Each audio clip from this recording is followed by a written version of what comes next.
पश्चिम बंगाल में 5 साल पहले बीजेपी को 100 सीटों तक न पहुंचने देने वाली ममता बनर्जी को इस बार खुद की पार्टी तृणमूल कांग्रेस को भी 100 से कम सीटों पर सिमटते हुए देखना पड़ा है।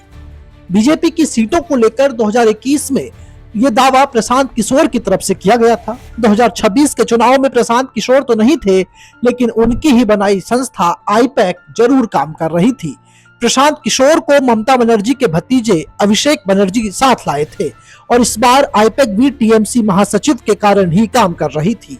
2021 में भी टीएमसी नेताओं ने प्रशांत किशोर और उनकी टीम के काम के तौर तरीके पर नाराजगी जताई थी। ऐसे टीएमसी नेता में तब शुभेंदु अधिकारी, जो अभी पश्चिम बंगाल के मौजूदा मुख्यमंत्री हैं, ये भी शामिल थे।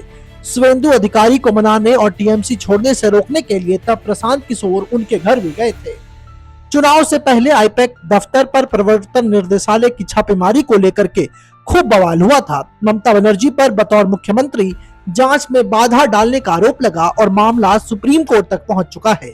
पश्चिम बंगाल विधानसभा चुनाव में मतदान से पहले आईपैक ने कामकाज समेट लिया था और इस बात की भी काफी चर्चा रही। जीत हर गलती ढक देती है और हार सवालों का घेरा खड़ा कर देती है। 2021 की जीत के बाद किसी की नाराजगी की कोई बात सामने नहीं आई। तब टीएमसी छोड़ बीजेपी गए कई नेता भी वापस घर लौट आए थे, लेकिन इस बार बंगाल में उल्टी गंगा बह रही है।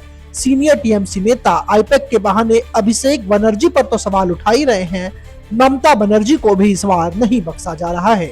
पश्चिम बंगाल में बीजेपी के पहले मुख्यमंत्री शुभेंदु अधिकारी के शपथ लेने के कुछ देर बाद ही तृणमूल कांग्रेस के कई दफ्तरों में अविश्वास और बेचैनी का माहौल देखने को मिला। टीएमसी के सामने आ पड़ा संकट महज चुनावी शिकस्त के पोस्टमार्टम तक सीमित नहीं रहा, बल्कि संगठन के स्तर और अस्तित्व से जुड़ा संकट भी खड़ा हो गया है। जो नेता नतीजे आने से पहले तृणमूल कांग्रेस नेतृत्व का लगातार बचाव कर रहे थे, अब वो खुलकर नाराजगी जताने लगे हैं और नेतृत्व पर ही हार का ठीकरा फोड़ने लगे हैं। निशाने पर सबसे आगे तृणमूल कांग्रेस के महासचिव अभिषेक बनर्जी हैं और उनके साथ ही चुनावी कैंपेन संभाल रही संस्था आईपैक के अधिकारी और कर्मचारी भी। टीएमसी महासचिव अभिषेक बनर्जी पार्टी के मुख्य रणनीतिकार और ममता बनर्जी के दूसरे सबसे प्रभावशाली नेता बनकर उभरे थे, लेकिन एक चुनावी हार ने अभिषेक बनर्जी को कटघरे में खड़ा कर दिया है। नेताओं के बयानबाजी के मामले में तृणमूल कांग्रेस ने कहा है कि पार्टी उनके बयानों से सहमत नहीं है। पार्टी विरोधी बयान और गतिविधियों को लेकर टीएमसी ने पहले ही रिजू दत्ता, पापिया घोष, कोहिनूर मजुमदार और कार्तिक घोष जैसे बड़े नेताओं और प्रवक्ताओं को कारण बताओ नोटिस भी भेजा है।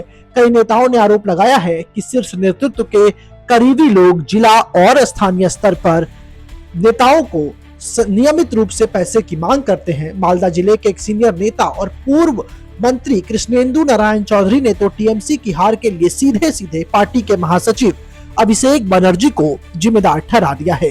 कृष्णेंदु नारायण चौधरी का दावा है कि जमीनी स्तर पर कई समस्याओं के बारे में उन्हें ममता बनर्जी को बताने की कोशिश की थी। व्हाट्सएप पर भी मैसेज भेजे गए थे, लेकिन हालात नहीं बदले।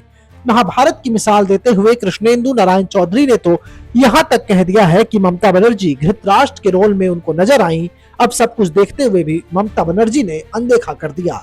टीएमसी की हार को लेकर के मीडिया से कृष्णेंदु चौधरी का कहना था कि सिर्फ एक शख्स है जिसने पार्टी को धीरे धीरे खत्म कर दिया, वो अभिषेक बनर्जी है।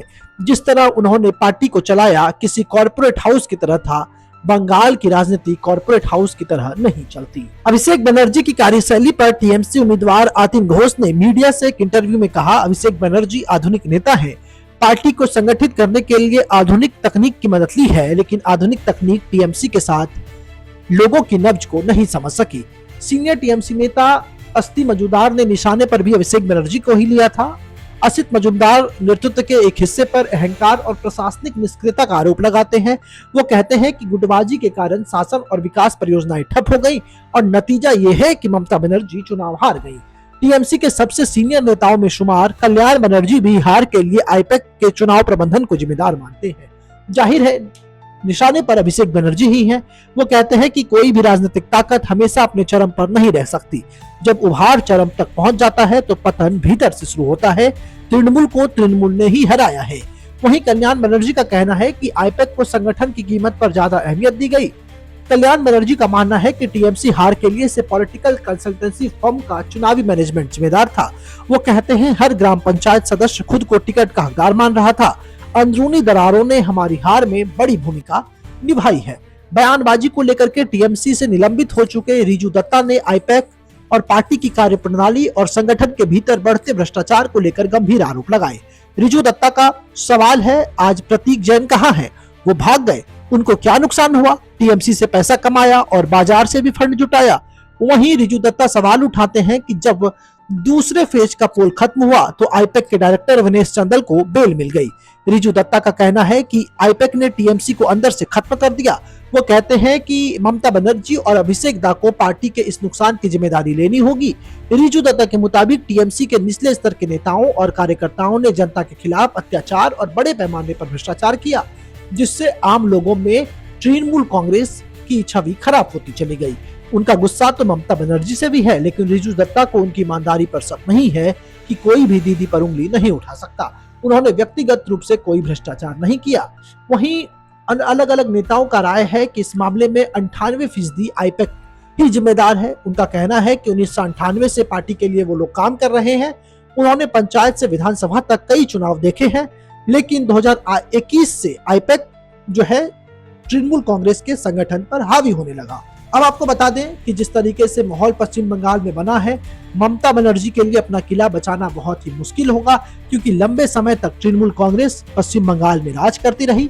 लेकिन अब जब भारतीय जनता पार्टी के हाथों तृणमूल कांग्रेस को करारी शिकस्त मिली है, तो ये देखने वाली बात होगी कि अपने नेताओं को, अपने कार्यकर्ताओं को ममता बनर्जी इस मुश्किल दौर में कैसे एकजुट रख पाती है।